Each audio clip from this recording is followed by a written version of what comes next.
You know, they say that September is the bastard step-cousin of January, and I'm starting to believe them. Let's review AfrAId.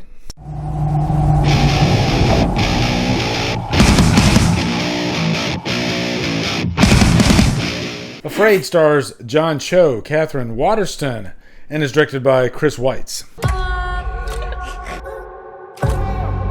I know what you do when you think you're alone. You must promise never to tell.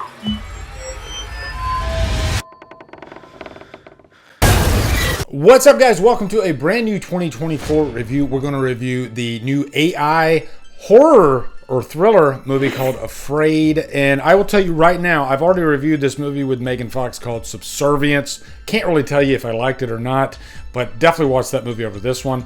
It comes out, the review will drop September 3rd, but the movie I think comes out September 13th, somewhere around there. But yeah, so it's just like the industry is overtaken by AI movies lately. And correct me if I'm wrong, I can't remember any really great ones. I mean, you can even like file Megan, the movie Megan, under this category, and that was a Blumhouse movie. Blumhouse, they did Imaginary earlier this year. They also did Night Swim, and I'll say right now, those two movies look pretty damn good compared to this movie. And I gave those movies like middling reviews. I thought they were serviceable. They were fine, okay? They didn't hurt anybody. This movie hurt me, all right? This movie was atrocious. It was absolutely horrible. I know I'm being already hard out the gate, but I just left this movie and it's still there. I need to shake it off. Let me shake it off a little bit. Okay. Anyway, let's give you a quick plot synopsis for AfrAId.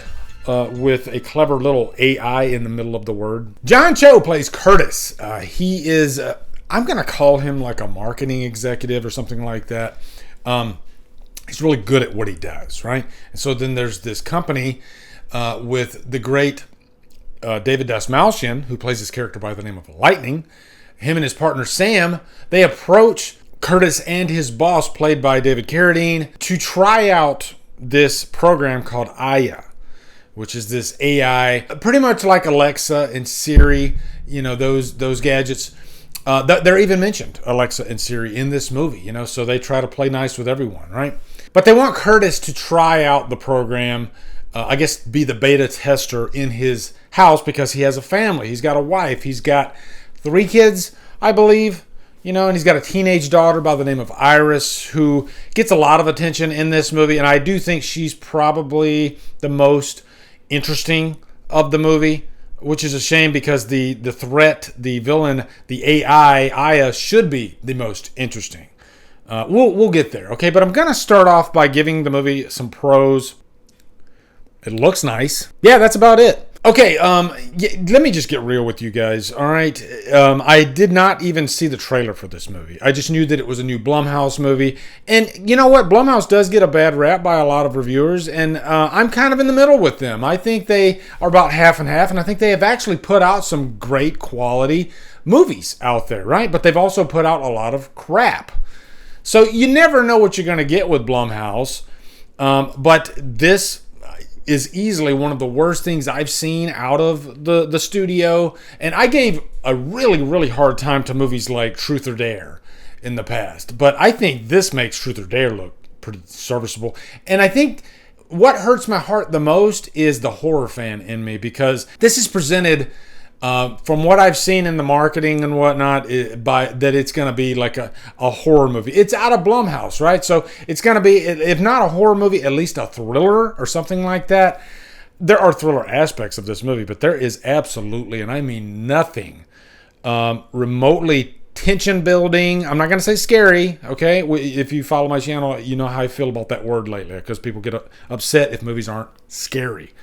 Scary is the least of this movie's problems, all right? It wishes it was a tenth scary of movies like The Exorcism, which it was really bad. This movie really just has no build. The pacing is off. It commits probably one of the biggest crimes of any movie, really. I think it's boring. That's a weird thing to say because I was, first time watching this movie, I kept thinking that it was going to ramp up and the AI was going to really, really cross the line and do some crazy, crazy stuff. And don't get me wrong, it does.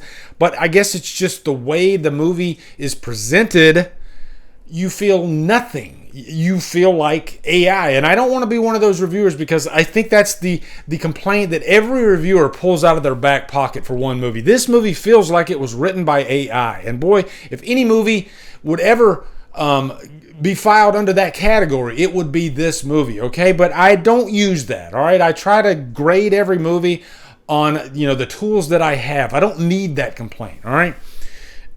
Although I wouldn't, be mad if somebody did say that, because this script feels like it needed at least 3 more passes. It feels like a first draft. Now, there is this interesting character by the name of Melody, and they use Melody's voice for the program Aya, the AI, and I thought that was kind of an interesting thing to use in here. Melody could have been a very interesting character, but she turns out to be pretty cliche, which is a shame, because this was definitely one of the question marks of the movie. Like, ooh, I want to follow that character and see what could happen, and it doesn't really play out in the best way, I guess. I could say that over and over about this movie. Every character is just kind of devoid of anything interesting. Nothing feels new about this movie. And we've had a few AI movies in the past, and this doesn't really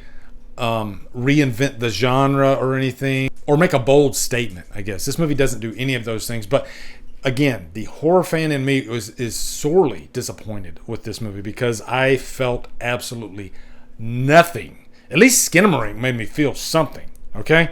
This made me feel devoid of any emotion whatsoever except anger. And it's a shame, because I absolutely love a lot of the actors in this movie, especially David Dastmalchian.